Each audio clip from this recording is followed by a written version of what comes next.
Hello, my dear friends.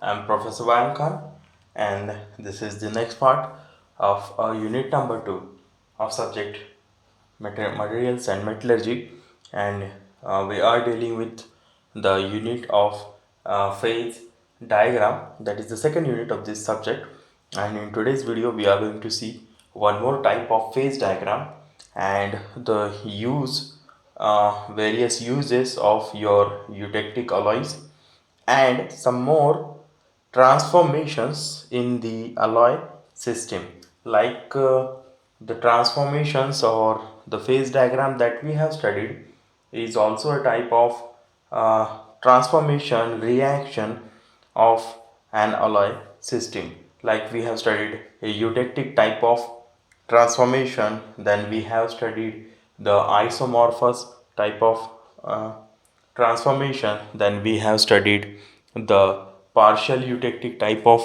transformation. So today we'll see one more type of transformation, and with along with it the reaction or the transformation that happens in other alloy system.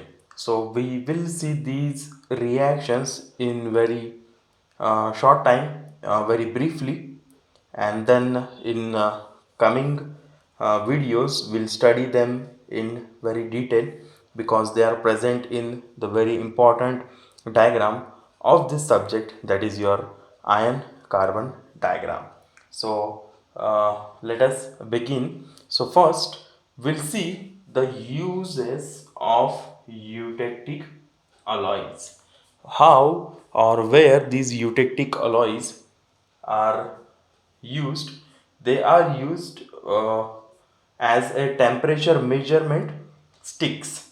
Okay, उनको हम temperature measurement stick या जैसे हमारी candles रहती है या जैसे हमारी अगरबत्ती रहती है, इस टाइप की स्टिक्स बोलकर भी इन यूटेक्टिक अलॉयज का इस्तेमाल किया जाता है। एक यूएस कंपनी है टेम्पली, TEMPLI, टेम्पली नाम की, जो ये टेम्परेचर मेजरमेंट स्टिक्स बनाती है by using this eutectic alloys.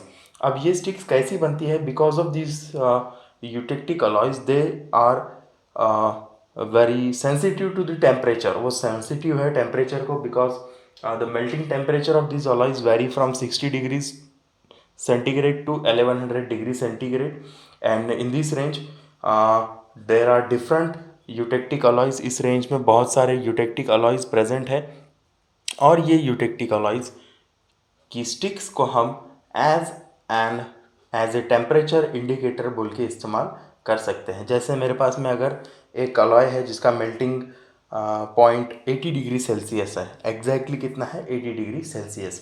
तो मैं एक आधे स्पेसिफिक इंस्ट्रूमेंट में जहाँ पर मुझे रिक्वायर्ड टेम्परेचर 80 डिग्री सेल्सियस रहेगा, वहाँ पर अगर इस स्टिक को फिट करता हूँ, जहाँ पर मैं मेरा थर्मामीटर या थर्मोस्टैट या दूसरे टेम्परेचर मेजरमेंट इंस्ट्रूमेंट यूज़ नहीं कर पाता हूँ, वहाँ पर अगर मैं इस 80 डिग्री सेल्सियस मेल्टिंग स्टिक को अगर वहाँ पर रखता हूँ, तो जब ये स्टिक मेल्ट होगी उस स्पेसिफिक डिवाइस में, तो मुझे पता चलेगा कि मेरे डिवाइस का जो टेम्परेचर है इट इज़ 80 डिग्री सेल्सियस। सो मैं करेक्टिव एक्शन ले सकता हूँ। उसी तरीके से इसका इस्तेमाल किया जाता है इलेक्ट्रिकल एंड थर्मल फ्यूजेस में। जैसे कि हमारे बहुत सारे फर्नेसेस हैं, उसमें थर्मल फ्यूजेस का इस्तेमाल किया जाता है, इलेक्ट्रिकल फ्यूजेस रहते हैं, उसमें भी इस यूटेक्टिक अलॉय का इस्तेमाल किया जाता है because they are sensitive to the temperature. Again they are used for coating, क्योंकि इनका मेल्टिंग पॉइंट ज़्यादा नहीं है, ज़्यादा बड़ा नहीं है, that's why they are used for coating, जिसको हम मेटलाइज्ड कोटिंग भी बोलते हैं, जिसको आप मेटल कोटिंग के नाम से भी जानते हैं। उस कोटिंग के लिए भी इन मेटल्स का इस्तेमाल किया जाता है। Then they are used for manufacturing components, component manufacturing में इसका भी इस्तेमाल किया जाता है। कंपोनेंट्स जैसे कि हमारे कवर्स, हमारे कार के डोर्स, हमारे रेफ्रिजरेटर के डोर्स, देन हमारे सॉल्ट एंड पेपर शेकर, जो आप डब्बी देखते हैं नमक की, स्टील की कई बार बनी रहती है, उस टाइप में ही यूटेक्टिक अलॉय की भी वो बनाई जाती है। So these are the various applications or uses of your eutectic alloys. Now next type of phase diagram that we have to study is layer type of system. Okay हमको जो next system study करना है it is layer type of system, जिसके अंदर this type of system is specifically seen और this type of diagram is obtained for metals which are completely insoluble in liquid state and solid state. जो liquid state में भी नहीं, solid state में भी नहीं, soluble एक दूसरे में बिल्कुल नहीं, ऐसे metals के लिए ये डायग्राम हमको देखने मिलती है. जैसे कि कॉपर मोलिब्डेनम सिस्टम है, then your copper tungsten system है, then your silver and tungsten system है. सो ऐसे सिस्टम्स में हमको ये लेयर टाइप डायग्राम देखने मिलती है. अब इस लेयर टाइप डायग्राम का जो फिगर है वो भी आपको लेयर्स के जैसा दिख रहा होगा, जैसे ये एक लेयर है, ये दूसरा लेयर है. Okay, so that's why it is called as layer type of system. तो the metals which are completely insoluble in liquid as well as in solid state, जैसे कि हमारा ऑयल और वाटर का मिक्सचर है, they do not mix with each other in liquid as well as in solid state. Okay, तो liquid state में भी आपको वाटर के ऊपर ऑयल की लेयर दिखेगी, एक दूसरे पे लेयर उनकी नज़र आती है. दैट्स वाई इन ऐसे टाइप के सिस्टम्स, ऐसे टाइप के मेटल्स जो इसी तरीके का बिहेव करते हैं, इन्हें हम बोलते हैं इन्हें हम लेयर टाइप सिस्टम में कैटेगराइज करते हैं. ओके, सो हम डायग्राम देखेंगे. सो ये डायग्राम बनी है हमारे दो मेटल्स के लिए which is A and B. So इस डायरेक्शन में हमारा बी का जो परसेंटेज है वो इंक्रीज़ हो रहा है, इस डायरेक्शन में टेम्परेचर इंक्रीज़ हो रहा है. So this is temperature versus wait percentage और कंपोजिशन डायग्राम. एंड अगर हम ऑब्जर्व करें this point E and F are the points above which both the metals are in liquid state. Since they are in separate phases, so that's why we are using liquid plus liquid A plus liquid B type of notation here. Both of them are in liquid state, so this is your liquidus curve. Okay, इसके ऊपर metal जो है तो वो liquid state में है, इसके लिए उसको लिक्विडस कर्व भी बोलेंगे हम ई एफ को, या लिक्विडस लाइन भी बोलेंगे. जैसे जैसे टेम्परेचर कम हो रहा है, say this is point one where the metals are in liquid state. From temperature this is point one, this is point two. At this point one the metals are in liquid state. At this point two the metal which is having lower solidification temperature is starting to solidify, that is your solid A. मतलब A का जो temperature है वो जल्दी solidify होता है, इसके लिए सॉलिड A बनना शुरू हो रहा है इस पॉइंट नंबर 2 से. सो A की जो है तो वो सॉलिड फेज शुरू हो गई है, where as B is still in liquid phase. So you can say that this point C is your melting point of A और this is the solidification point of A. यहाँ से solidify होना शुरू हो रहा है. Okay, so again on decreasing the temperature the liquid B also starts to solidify and gets converted into solid B. Okay, so ये है हमारा रूम टेम्परेचर जिस पे हमको दोनों भी सॉलिड्स अलग अलग स्टेट में, अलग अलग फेज में देखने मिलते हैं. So there is solid A and solid B at room temperature. So ना ही वो लिक्विड स्टेट में मिक्स हो रहे हैं, ना ही सॉलिड स्टेट में मिक्स हो रहे हैं, तो ये कम्प्लीटली इनसॉल्यूबल रहते हैं एक दूसरे के अंदर. Okay, so this is A, this is B.